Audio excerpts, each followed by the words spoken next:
hawang sa akong kagalingon kundi ko makapasalamat sa atong kaigsunan karon ug sa atong buhay nga Dios tungod sa mga panghitabo nga bisag dili maayo ako gyapon isok sa kunahuna nga maayo tungod kay ang Ginoo nag-uban. Una sa tanan mga igsoonong pasalamatan ng Ginoo sa tanang panahon. Siya nag-uban kanamo kanatong tanan. Ako usab pasalamatan ng Ginoo nga sa tulo ka gabi nga nagserbisyo ang atong mga kaigsuonan sa pagpaambit sa pulong sa Ginoo nagmalampuson. Walay nakababag kay sa ako mangutan-o sa palibot ara ganinaw ko. Ako nang giunahon daan kung nahubog gani nga magsurang-surang. Ako nang pandan nga respetare ang pulong sa Ginoo kay isip nagkalain-lain ang pagtuo ba o ang pamaagi sa pagtuo nagi mo bulawgaw. Pero ako nang gipangayo sa Ginoo nga siya mo'y mugiya mulamdag sa mga nahuna nga wala bitaw masayod.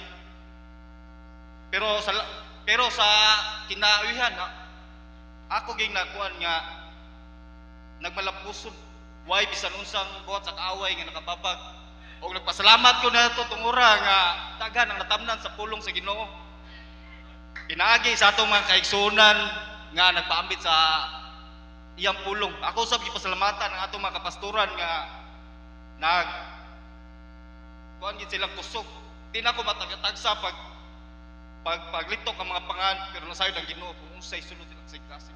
Ang Ginoo ray hatag sa ganti niya ang igsoon.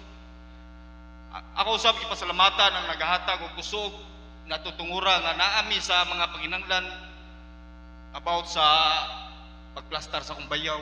Ako pasalamatan sa ako lang kinabalik mga igsoon. Di man ako matakitag sa paglitok pangantong sa kadagan pero ang Ginoo may nasayod. Ako sa gipasalamatan akong duha ka igsoon nga sa kadugay nga panahon nga pag-ampo ako nakita nga naa sila nda. Og ang ako po mga pag-ampo nga dili lang sila ang makabaton og paglaom kay nasayod ta mga igsoon nga ang atong palibot puno sa kasambok o pagkalibutan ng buhat. Kana lang ang mga pagsalamat mga igsoon atong og kay mayaan iya lang sa atong buhay nga Dios.